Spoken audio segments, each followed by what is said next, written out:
Les étoiles, ces énormes boules de feu cosmiques, sont omniprésentes dans notre univers.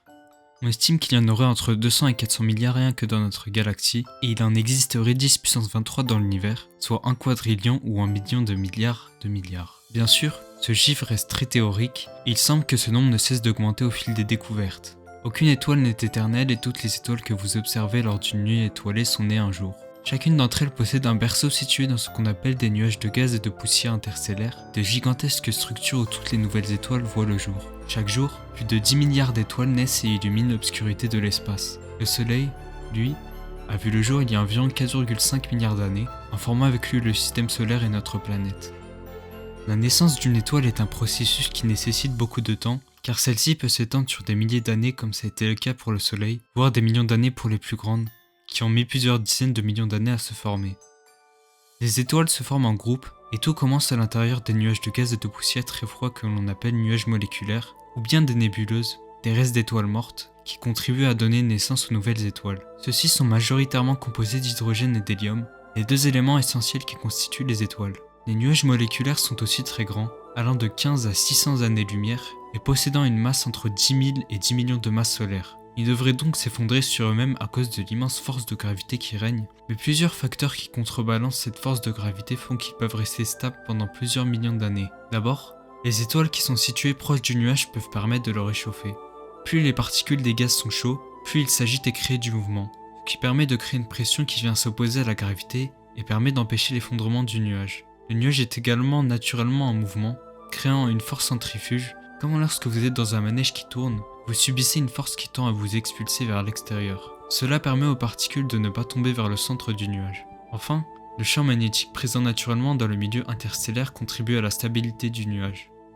Mais la stabilité du nuage peut être rompue, ce qui déséquilibre les forces internes et fait que les particules tombent vers le centre du nuage à cause de l'immense force de gravité due à sa masse.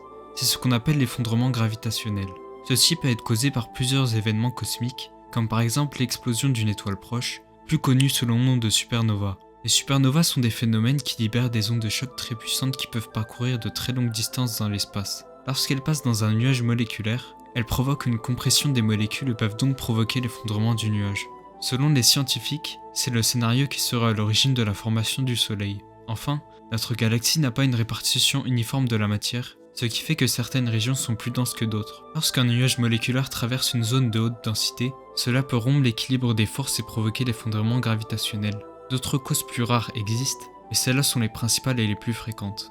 Lorsque la stabilité est rompue, le nuage va commencer par se fragmenter en blocs de plus en plus petits. C'est là que le concept de l'instabilité de Jeans entre en jeu. Rassurez-vous, c'est plutôt facile à comprendre. James Jeans est un physicien britannique qui démontra en 1902 que lorsqu'un nuage de gaz est soumis à des forces opposées à la force de gravitation, il finira par se contracter si sa masse est supérieure à un certain niveau. C'est ce qu'on appelle la masse de Jeans. Ce seuil devient plus faible lorsque le nuage est plus dense et plus grand lorsque la température devient grande. Rappelez-vous, plus la densité est grande, plus le nuage a de chances de s'effondrer, et plus la température est élevée, moins il a de chances de s'effondrer.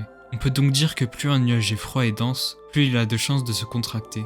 Après que l'équilibre ait été rompu, le nuage va se diviser en blocs plus petits qui commenceront à se contracter. Et la contraction va aussi augmenter la densité de ces nuages, ce qui va baisser le seuil de Jeans et provoquer une réaction en chaîne où chaque nuage se fragmente en nuages plus petits et plus denses. Arrivé à un moment, le processus cesse et des proto-étoiles se forment dans les nouveaux nuages qui continuent à emmagasiner de la chaleur à se contracter. Durant le processus, les petits nuages se densifient de plus en plus, jusqu'à devenir opaques et empêcher les rayonnements de passer à travers le nuage et évacuer l'excès d'énergie. Ceci contribue à faire chauffer le gaz dont la température était stable jusque-là, ce qui permet donc d'arrêter le processus d'effondrement, et donc empêcher les nuages les plus petits de se fragmenter à nouveau, car la masse de Jeans augmente avec la température. Au fur et à mesure, la température de la proto-étoile avoisine les milliards de degrés et se met à briller intensément, plus qu'elle ne va jamais briller plus tard. Sous forme de proto-étoile par exemple, le Soleil était environ 100 fois plus brillant qu'il ne l'est aujourd'hui. La contraction et l'augmentation de la température perdurent jusqu'à atteindre les 10 millions de degrés, ce qui va marquer le début des réactions de fusion nucléaire de l'hydrogène en hélium au sein de la proto-étoile. Une énorme quantité d'énergie est produite, ce qui crée une forte pression interne et permet de contrer la force de gravitation. L'étoile devient alors stable et débute la séquence principale de sa vie, qui va durer beaucoup plus longtemps. La poussière et le gaz qui restent en orbite autour de l'étoile, qu'on appelle disque protostellaire, permet la formation d'éventuelles planètes et corps célestes. Il faut aussi noter que certaines étoiles ne sont pas issues de nuages moléculaires géants. Certaines petites étoiles se forment de ce qu'on appelle les globules de Bock, de petits amas de gaz et de poussière interstellaires, ayant généralement une masse de 10 à 50 masses solaires et une taille d'environ une année-lumière. Pour la petite histoire, tous les animaux et les humains sur Terre sont faits de poussière d'étoiles, car tous les atomes de carbone, d'azote, d'oxygène et d'autres éléments lourds de notre organisme ont été créés à l'intérieur de celle-ci. Nés de la poussière d'étoiles, nous sommes en quelque sorte les enfants des étoiles.